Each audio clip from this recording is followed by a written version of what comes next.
1939, the Royal Navy was outfitting its newest class of destroyer when it became clear that something was badly wrong. The ship was leaning to and fro at its fitting out wharf, and it hadn't even reached the open ocean yet. At sea, it would probably completely capsize and roll over. There was a serious issue that had gone surprisingly unnoticed during the design phase, and it would have dramatic consequences. Designing functioning warships capable of operating in all kinds of conditions is extremely difficult, and it was, historically, a complex process with many moving parts. Of course, it still is. It's just that now we have computers. It was easy for simple mistakes to sneak in, some which would just require redesigns, but others which would prove fatal. This is the story of 3 such ships. The British destroyer escorts that couldn't stay upright, the German battleships that plunged into waves like submarines do, and the Japanese torpedo boat lost in a storm that uncovered a huge design flaw in almost the entire fleet.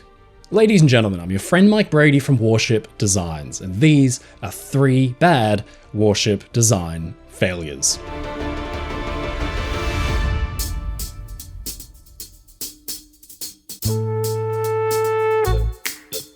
In the late 1930s, the British Admiralty was preparing for an impending war with Germany because at the time, it seemed like an inescapable likelihood. If a war broke out, the burden of defending Britain's coasts and trade would fall to the world-famous Royal Navy, so much effort was put into upgrading warships and phasing out older types wherever possible. By the late 1930s, the Admiralty had realised it needed 2 completely different kinds of destroyers. These handy warships were like a Swiss Army knife. They were capable of doing many different tasks, but some would need to be specialised to accomplish specific roles. The Royal Navy needed destroyers for fleet work, that is, serving alongside warships to engage enemy fleets in open ocean. They prioritised speed and a heavy torpedo armament. But by contrast, the Navy also needed modern escort destroyers. These were smaller and easily mass-manufactured. The escort destroyers would protect the slow, vulnerable merchant convoys from enemy U-boats and surface warships, as well as aircraft. In the First World War, this type of warship was called a sloop, and not a destroyer, because a sloop is not designed for big fleet deployments, but simple convoy escort work. They were typically slow, no faster than 20 knots, when most fleet destroyers could steam along at 30 or more, but they were cheap and they were useful. In late 1938, a specification was issued for a fast escort ship to help out with convoy duties. They had to be about 1,000 tons, achieve speeds of about 30 knots, and be kitted out with a powerful anti-aircraft armament. Crucially though, they also needed to be easily mass-manufactured and cheap to produce. Rather than start from scratch, and with the outbreak of war looming dangerously close, the Admiralty design team under the naval architect Sir Stanley Goodall took the recently introduced HMS Bittern, an escort sloop, and decided to base their design off of that. The plan was to use Bittern as a basis and upsize her to create a new, larger and more powerful class of convoy escort warship. Now, if that were all the design team had to accomplish, it wouldn't necessarily be a problem. But as always, bureaucracy crept in. The new class of ship would be expected to lend a hand in fleet actions as well, if necessary, meaning they would also need to be fast. The design team got to work. The new ships would be called the Hunt class. First, Bittern's design was slightly lengthened from about 266 feet to 278 feet, and her beam was narrowed from 37 feet to 28 feet 10 inches. A greater length and narrower width, or beam, would make the ship faster through the water. On top of this, the draft, which is the amount of ship below the waterline, was reduced from 8 foot 5 inches to about 7 foot 9 inches. Now hopefully, this is ringing some alarm bells for you already, because surprisingly, apparently it didn't do so for the design team. When equipped with powerful Parsons turbines outputting some 19,000 shaft horsepower, the Hunts should have been able to achieve speeds close to about 30 knots. As part of their escort duties, the Hunts would need to protect from German aircraft. They would need a heavy anti-air defense armament and seakeeping behavior that would make it easier to aim the guns. The first part of that equation was easy enough. For main armament, the Hunt class copied HMS Bittern. They would mount 3 turrets, each with a pair of 4-inch dual-purpose guns, for a total of 6 guns.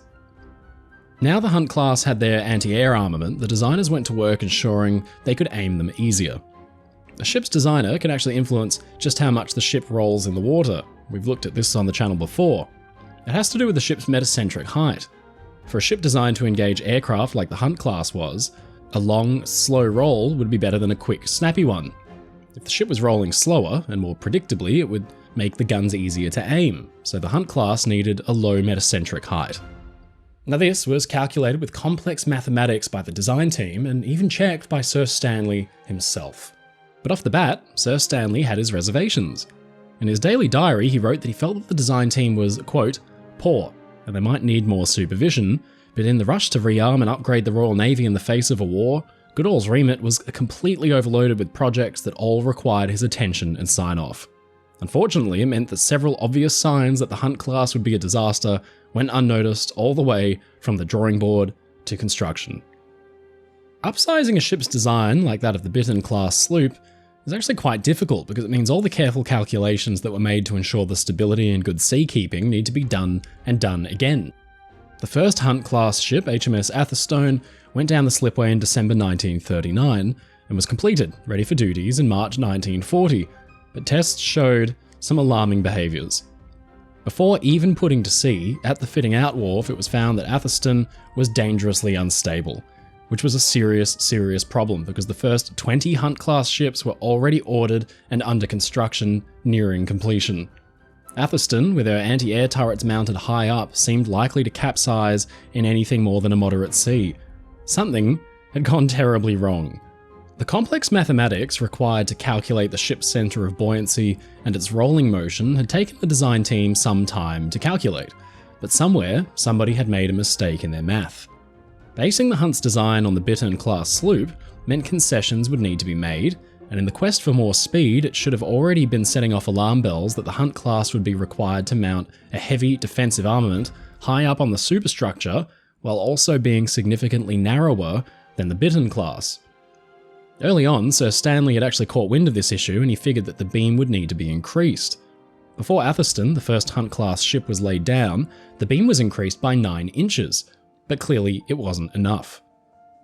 To account for the additional heavy guns and the need for a specific metacentric height to provide a stable platform, lots of calculations were done around the predicted vertical centre of gravity.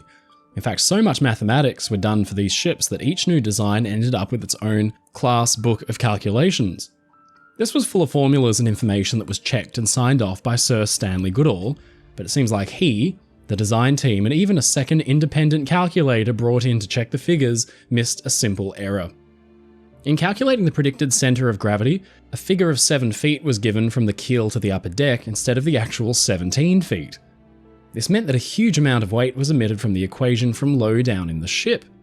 Thinking they had more to play with, the designers essentially stacked more weight up on top and didn't realise they were too light down at the bottom of the ship. The independent checker should have caught this, but they didn't. Instead, they just copied the figures, the final numbers lined up, the calculations looked right, and the design was approved. A year and a bit later, the Hunt-class ships lolled in the water pathetically without even going to sea. So with a dud series of ships, the Admiralty design team got back to the drawing board. Clearly, not much could be done for the 20 or so Hunt-class ships that were already completed or underway. For these ships, known as Batch 1, one of the 3 4-inch gun turrets was removed, the funnel's height was cut down, and some of the superstructure around the bridge was removed, giving the ships a leaner silhouette. No less than 50 tons of cement were poured in to the bottom to provide additional ballast and weigh down the ship below. Now, that would do for the first lot, but it was far from ideal. The ships had needed to carry a full battery of 6 guns, not just 4. The Admiralty design team caught their error. The Hunt-class's beam was increased from a mere 28 foot 3 inches to 32 foot 6 inches. The simple change to the ship's width ensured all 6 guns could be fitted as intended. In the end, 86 Hunt-class ships were built. They did a fine job during the war, but the inglorious start to their career was an avoidable embarrassment. It can probably be chalked up to an overworked design team trying to get a design through as quickly as possible with the best of intentions, and then a senior overseer like Sir Stanley who was just as overworked and preoccupied. But while Britain was preparing to face the might of the German Navy, it turns out that the Germans were making some design blunders of their own. If there's one thing that can be said for German warships, it's that they are extremely pretty with their long, sleek silhouettes. But it was exactly this quality that early on meant many of Germany's battleships and cruisers functioned more like submarines than surface warships. In the early to mid-1930s, Germany was hurriedly rearming its navy, pouring hundreds of millions of marks into replacing the grand fleet it had lost following the First World War. The resultant surface warships actually took a lot of internal design cues from First World War ships as far as armour layout and things like that, but essentially they were designed for close-range engagements in the Atlantic and North Sea, and especially for hunting down Allied merchant ships and convoys. Early on, the surface warships were given relatively small caliber main guns. The famous pocket battleships like Admiral Scheer were designed as a kind of heavy cruiser, but in 1935, Nazi Germany committed to building proper battleships with the sisters Scharnhorst and Gneisenau. These were formidable modern fast battleships that mounted 9 28cm or 11-inch guns, a small caliber as far as battleships go, but one ideal for picking apart merchant ships. The real secret to their success was their speed, an impressive 30 to 31 knots, thanks in part to the immensely powerful triple steam turbines outputting some 160,000 shaft horsepower, but the speed was derived from that power plant coupled to the hull shape.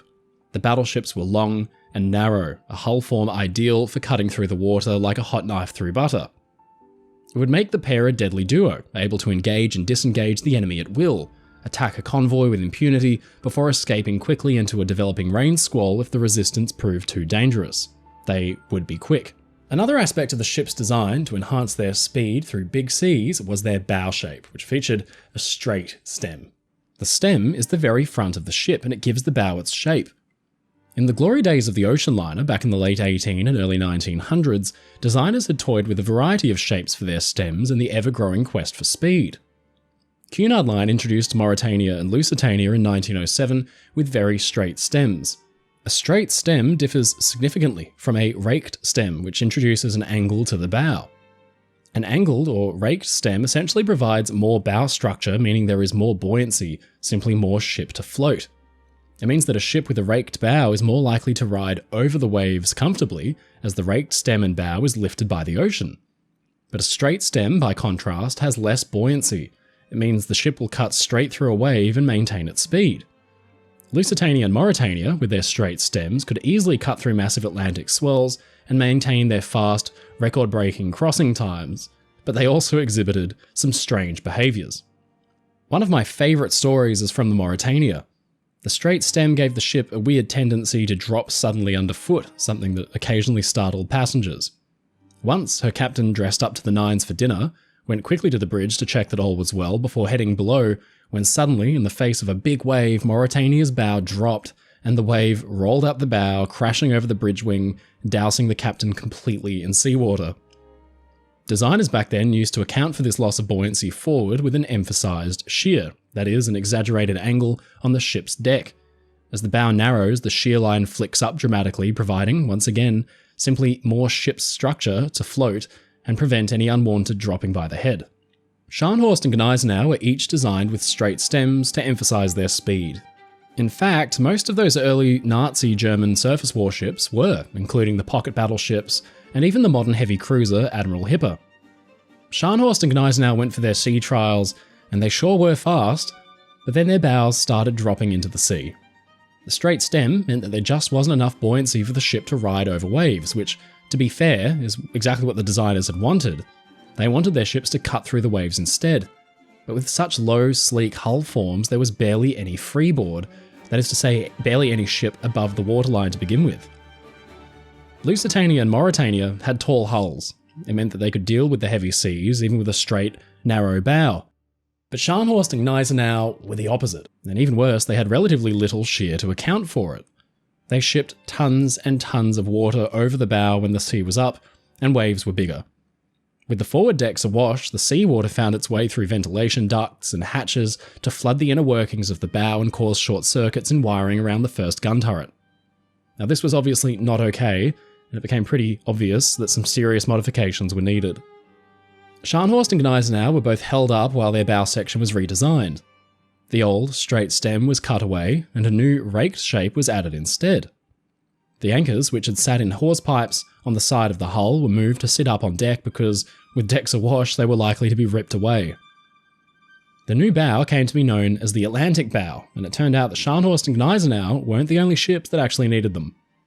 The surviving pocket battleships, like Admiral Scheer, had their bows replaced, So did the brand new heavy cruiser Admiral Hipper. Then the famous Bismarck, newly launched, was given one too, but her sister ship, Tirpitz, didn't have a completed hull yet, so she was actually launched with the new raked bow installed. For Scharnhorst and Gneisenau, the fix didn't totally remedy the issues, but it did enough to prevent serious flooding. Now they rode the waves a little easier instead of sinking under them, but it was still common in heavy seas for the ships to travel with their forward gun turrets traversed to point backwards to prevent damage to the gun barrels from any unusually large waves. The fact was, they had such little freeboard and such a shallow shear line, they would be doomed to ship water over their bows for the rest of their careers. To be fair, this problem wasn't unique to the German battleships. Other warships from the time, including Allied surface vessels, became known as wet ships for doing the same thing. But for the Germans, the issue was serious enough as to require a full redesign and refit for most of their big surface warships. Germany's little bow shape problem was irritating to be sure, but it wasn't a fatal design error, and unfortunately the same cannot be said of this next ship. It was a design and a very unfortunate incident that would go on to expose a whole fleet of modern warships and the fact that they had some inherent design deficiencies. During the course of World War I, the Allies, comprising the UK, the US, France, Italy and Japan, had all built up impressive naval fleets. But immediately after the war, there was concern amongst the Allied powers of the potential for a naval arms race as this momentum continued. And that would prove costly for countries already reeling from the expenses of war, and unpopular with the public who were clamouring for peacetime. In an attempt to appease the public and slow further progression towards this arms race, the Washington Naval Treaty was signed in 1922 among the major Allied powers. Now, as part of this treaty, limits were placed on the size and weight of future warship construction, in an attempt to keep any one navy from outclassing the others. But where the other signatories saw an agreement to equalise their navies, Japan instead saw loopholes. In an attempt to circumvent the limitations imposed by the treaty, the Imperial Japanese Navy, or the IJN, came up with the idea to build vessels that were too lightweight to be considered legitimate members of that category as per the treaty, but then outfit them as heavily as vessels twice their size. And by doing so, they were still bulking up their naval power, using smaller scale versions of the vessels that they had been producing for the war, without sacrificing on the firepower, and therefore without technically violating any terms of the treaty. Enter the now infamous and illegal torpedo boat, the Tomozuru. Tomozuru weighed in at only about 600 tons, but was positively overloaded with complex and heavy gun systems. Her high centre of gravity also led to serious stability issues in rough seas. Now, it's rather easy to imagine how such a design may cause structural problems, and we now know these issues would sadly prove fatal. In what would become known as the Tomozuru incident in March of 1934, during a routine nighttime torpedo exercise in rough weather, radio contact with the Tomozuru was suddenly lost. Initially, it was assumed to be the result of power loss or radio failure, but 15 minutes later, however, Tomozuru's lights were completely dark. A search and rescue mission would find the Tomozuru capsized, floating completely upside down, some 10 hours later. The ship was ultimately towed to shore, and while 16 men somehow managed to survive, 100 sailors, including the captain, sadly perished in the disaster. The Tomozuru incident was ultimately attributed to the myriad design flaws present on the ship. The structure was horrifically top-heavy, fitted with far too many heavy guns and munitions for the ship's comparatively small size. Munitions were also fully loaded at the time of her capsizing, which had not been the case during her sea trials, and this also contributed to an even greater instability than originally feared. And with all of these factors taken together, combined with the unfavourable weather conditions, the Tomozuru had been completely unable to keep herself upright. As a result of the incident, a committee was established by the IJN to identify weaknesses across their entire fleet. Many vessels like Tomozuru had been designed with the exploit of a loophole in mind, and they were summarily declared to be unseaworthy. A total of 14 vessels were found to have potentially catastrophic stability issues, and these issues were summarily addressed and corrected. However, this incident would ultimately prove to be a scandal for the Japanese Navy, delaying the construction of new vessels for several crucial years while they sought to correct the errors in their present-day fleet. Guns were downsized and reduced in number, deck heights were lowered, and excess equipment was removed, whilst bulges and ballasts were added to the hulls of the ships for stability. Now, whilst the Japanese undoubtedly believed their design concept was clever and that it would allow the freedom to build up their naval force while also circumventing the limitations created by the Washington Naval Treaty, in reality, these concepts would have fatal consequences that sent shockwaves throughout the nation. Inevitably, they learnt from their mistakes, and the loopholes in the treaty were later closed as a result, but it was too little too late for the 100 men lost in the Tomozuru incident.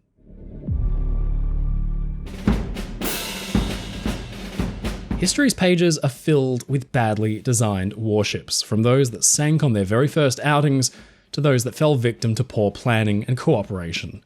Join us next time here on Warship Designs when we explore more of history's most dramatic warship design failures.